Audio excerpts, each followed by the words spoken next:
We moved into the house in late September. It was a small two-bedroom place in a quiet cul-de-sac. Just me, my husband, and our dog, Daisy. We were excited. It was our first real home after years of apartment living. The house had a fenced backyard, a little front porch, and an unfinished basement. It was nothing fancy, but it was ours. From the start, I hated the basement. It was cold, smelled like wet concrete, and had one of those low-hanging ceilings that made you feel like you were being pressed down. The washer and dryer were down there, so I had to go in almost daily. One side of the basement was open, with a few shelves, the machines, and a water heater. The other side was sectioned off by a plywood wall and a cheap wooden door. That was the crawl space. The door didn't lock. It didn't even latch properly.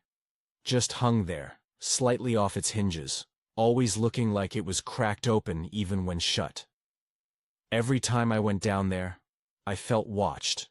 I kept telling myself it was just nerves. About 2 weeks in, Daisy started growling at the basement door. She'd sit at the top of the stairs, ears up, tail stiff, teeth bared. Sometimes she'd whimper and back away. It creeped me out.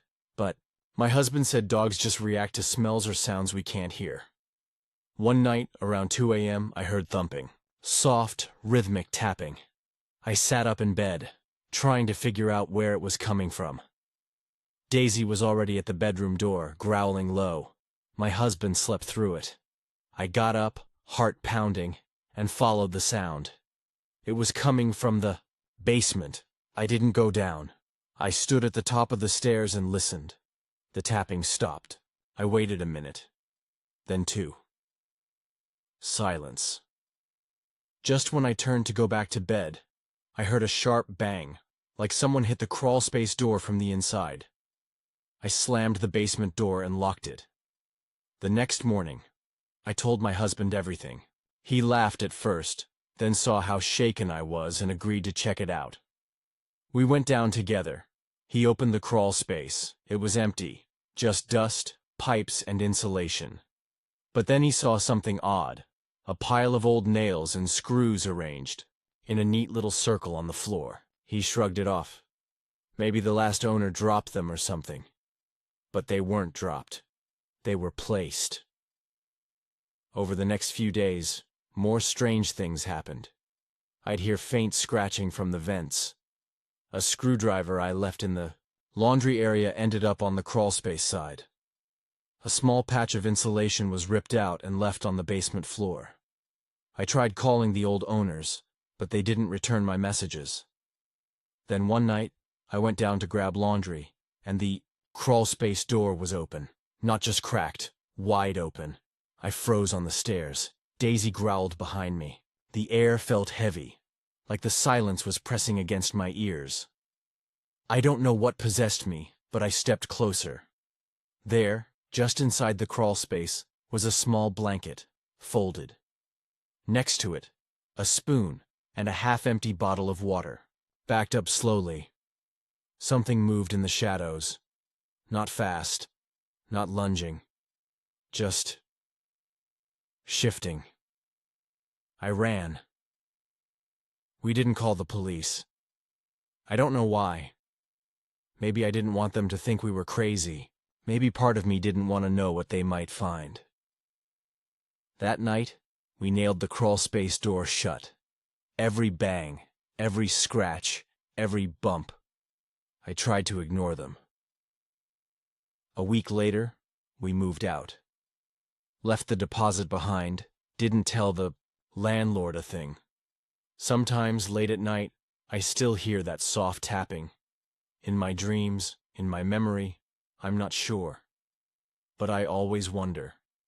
What would have happened if I had gone in a few steps further? What if I had seen who or what was living behind that thin piece of plywood? I'll never go back to find out.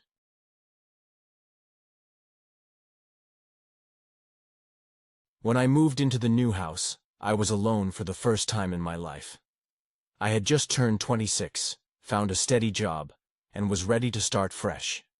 The house was small, but perfect. 1 bedroom, one bathroom, and a little kitchen. It was quiet, and I liked that. After years of roommates and noise, silence felt like peace. But that didn't last long. The first week, everything was normal. I unpacked, set up my furniture, even painted the bedroom light blue. I felt proud. I slept with the windows open and the bedroom door closed, listening to the wind at night. It was peaceful, until the second week. It started with small sounds, scratching. At first, I thought it was mice. I checked the kitchen and behind the fridge, but saw nothing. Then I thought maybe it was just old pipes. The house was built in the 1970s, so weird noises weren't strange. But this wasn't normal. It sounded like the scratching came from inside the wall, just beside my bed. I pressed my ear to it one night and listened. Scratch, scratch, pause. Then, a slow tap, tap, tap, like someone gently knocking. I jumped back, heart racing. I didn't sleep much that night. The next morning, I looked again. No holes, no sign of animals. Still, I bought mouse traps and placed them around the room, just in case, but the traps stayed empty. A few days later, the sounds came back, this time louder. I could hear something moving, shifting, like it was crawling inside the wall. I even felt vibrations on the drywall. I told my friend Ellie. She laughed.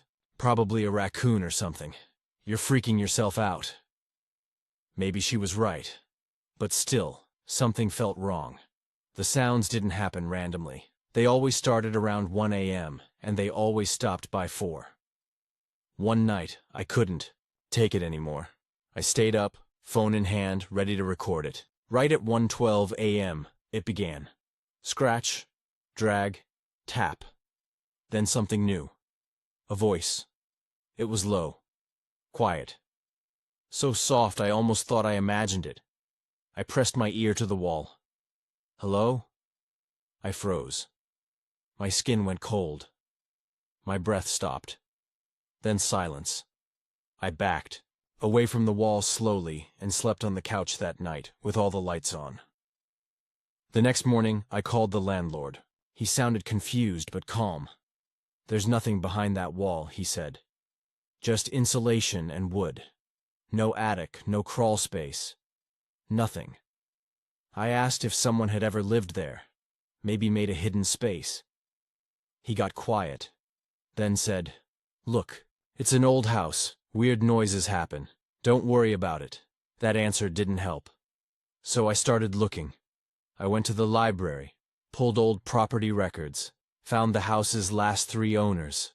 Nothing strange, until I read about the man who lived there in the 1980s. His name was Leonard Grayson. Lived alone. Was reported missing in 1987. Never found. I couldn't breathe. I ran back home and stared at that wall, right where I always heard the sounds. What if he never left? That night, I didn't sleep. I sat in my bed.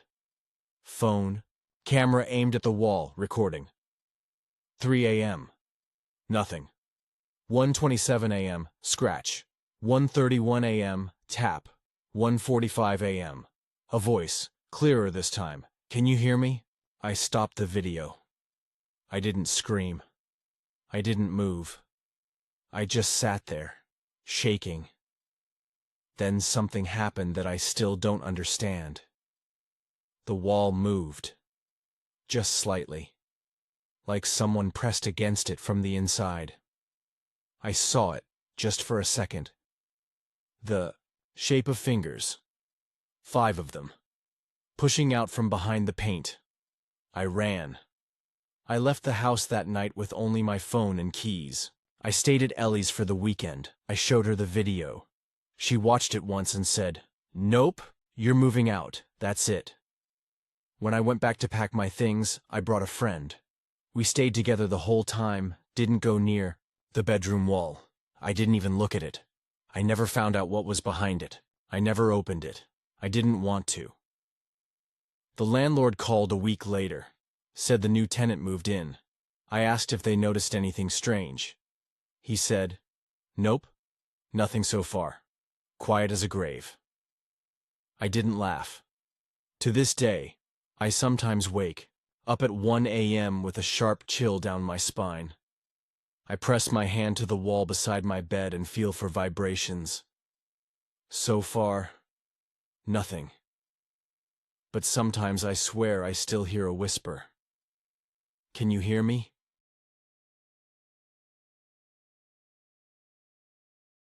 When I first moved into my new apartment, I was happy. It was a fresh start after a tough breakup. The building was old but clean, with only 6 units.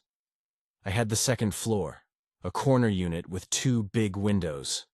The landlord seemed nice, and the rent was affordable. At first, everything was perfect. I set up my things, bought new curtains, and even got a little herb garden for the windowsill. I was enjoying the quiet and the privacy.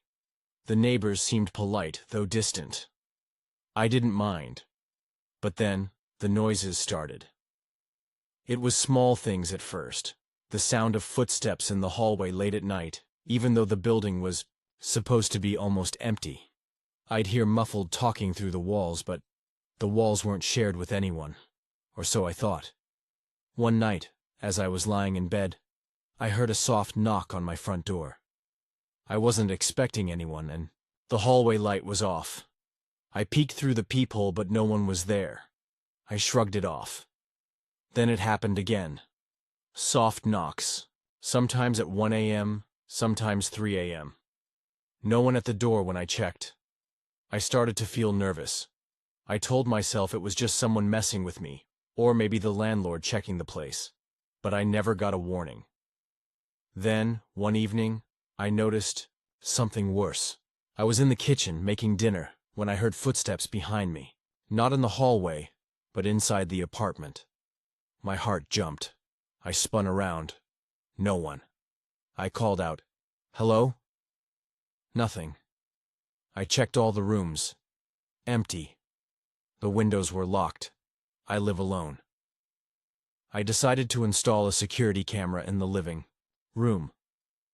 The next morning, I watched the footage. Nothing unusual at first. Then, around 2 a.m., the camera caught it. A shadow moving slowly across the hallway. No face. No clear shape. Just a dark figure that seemed to glide, not walk. It paused at the bedroom door, then vanished. I froze. I showed the footage to my friend Tom. He said maybe it was a trick of the light or a bug on the lens. I wanted to believe him. But the feeling of being watched grew. I started to notice small things missing. Keys, my favorite mug, even some cash I had hidden in a drawer. Nothing huge, but enough to scare me. One night I heard breathing, not from my own chest, but low, quiet, right outside my bedroom door. I held my breath and listened. The breathing got heavier, then slower, like someone was trying to control it. I grabbed my phone and slowly opened the door. The hallway was empty, but the breathing stopped. I shut the door and locked it. I was terrified. The next day I called the landlord. He sounded annoyed. Nobody else lives in the building, except the neighbors on the 3rd floor. They're quiet. I asked if anyone had ever reported break-ins or strange noises. No, nothing like that. I asked if he could check the apartment. He said he would come by the next day. When he arrived, he walked through the apartment slowly, testing doors, windows, walls. Then he stopped at the bedroom door. He knocked and listened. Then he pulled out a screwdriver and removed the door handle. Inside, he found something. Behind the drywall, in the wall next to the bedroom door, there was a small, hidden space. A narrow crawl space, just big enough for a person to squeeze into. We both stared. He said, "I've never seen this before." That night, I didn't sleep. I imagined someone hiding there, watching me. I called the police, but they said without evidence of a crime, they couldn't do much. I decided to leave. But as I packed, I found something chilling. A note. Tucked under my mattress. It said, "I see you. Always." I never found out who was in that crawl space, or how long they had been there. I moved out the next day.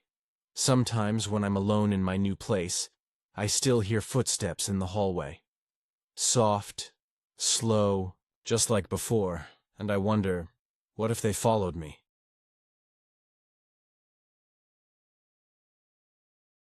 When I first saw the house, I thought I'd made the perfect choice. It was an old brick house, quiet street, lots of trees, the kind of place where you could breathe. After years in tiny apartments, this was my dream. I signed the lease, moved in, and started unpacking. The first night I slept like a baby. The neighborhood was peaceful, no loud cars, no shouting. But the next morning, things felt off. I woke to find my front door wide open. I was sure I'd locked it. The lock was old and tricky, but I always double-checked. I looked inside. Nothing was missing, no sign of break-in. But the door was open.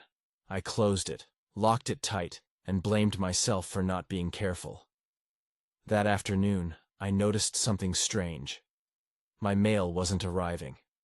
No letters, no bills, no advertisements. I asked my landlord. He said the mailman reported delivering to the right address. Maybe the neighbors took it by mistake, he suggested. I shrugged and didn't think much of it. But then I got a phone call. "Hello? This is the city water department. We have a report that your water meter isn't working. Can you check?" Checked the meter outside. It looked fine. The man said, "This address is odd. It doesn't match any in the system." I was confused. I gave my full address. He repeated it back slowly. Then said, "Ma'am, this address doesn't exist in our records." My heart stopped. I told him, "I live at 123 Maple Street, the brick house on Elm." He said, "There's no 123 Maple Street on Elm. You might have the wrong address." I hung up. I ran outside and looked at the mailbox. It read, 125 Maple Street. I was sure it said 123 on the lease. I pulled out the lease papers. My hands trembled. It was 125 Maple Street, but the house I was living in, the number was 123. I walked down the street looking at the houses. The one I was in had 123 on the door. Next door, the house said 125. I went back inside, confused and worried. Had I moved into the wrong house? I tried calling my landlord, but no answer. I texted him, no reply. The sun was setting. I sat on the couch feeling cold even though the heater was on. Then I heard footsteps outside. Slow, deliberate. Someone walking the length of the house. I peeked through the curtains. No one. But the footsteps continued, circling the house. I grabbed my phone, ready to call the police. Suddenly, the front door clicked. It was unlocked again. I didn't open it. I just held my breath.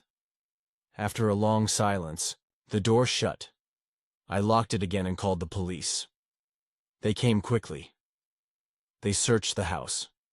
Nothing unusual. No sign of forced entry. But they did something strange. They checked the address in their system and told me, "This house has been vacant for months. You shouldn't be here." I showed them the lease. They looked confused. The landlord's name on the lease wasn't in their records. One officer said, "This might be a scam." I stayed with a friend that night. I couldn't sleep. The next day, I went to City Hall. I wanted to check the property records myself. They told me the owner of 123 Maple Street was someone named Carl. But Carl hadn't lived there in years, and the house had been empty. I looked up 125 Maple Street. That was the house I was supposed to rent, but the landlord had given me keys to 123. Realized I'd been living in the wrong house the whole time. A house that was supposed to be empty. I went back with the police. They searched again. This time, they found something. Hidden in the basement. A small room, locked and covered with old blankets. Inside, a cot, some food wrappers, and a pile of newspapers. It looked like someone had been living there secretly. The police said they'd search for the person. I moved out the same day. But I couldn't stop thinking. Who was living there? Why hadn't I heard or seen them? And why did the landlord rent me a house that didn't belong to him? Sometimes, at night, I still hear footsteps outside my old apartment. And sometimes, I wonder if whoever was hiding in that basement is still out there, watching.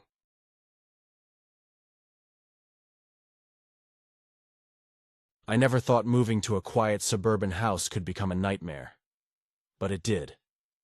It started slow. Small things that didn't make sense. And then it turned into something I couldn't ignore. I moved into the house alone. It was a small, two-story home on a quiet street. The kind of place where neighbors wave and kids ride bikes. I liked the peace after years in noisy city apartments. The first few days were perfect. I unpacked boxes, set up my furniture, and even planted flowers in the front yard. At night, the house was calm. No strange sounds, no weird neighbors. Then, the calls started. At first, it was just a phone call. No one spoke on the other end. Just silence. I thought it was a prank or a wrong number. I didn't answer the calls, but they kept coming. Once a day, then twice. Sometimes 3 times a night. One night, the phone rang just as I was about to sleep. I answered, my voice shaking. Hello? Silence. Then a voice whispered, I'm watching. I dropped the phone. My heart raced. I didn't sleep that night. The next day I told my friend Lisa. She said, change your number.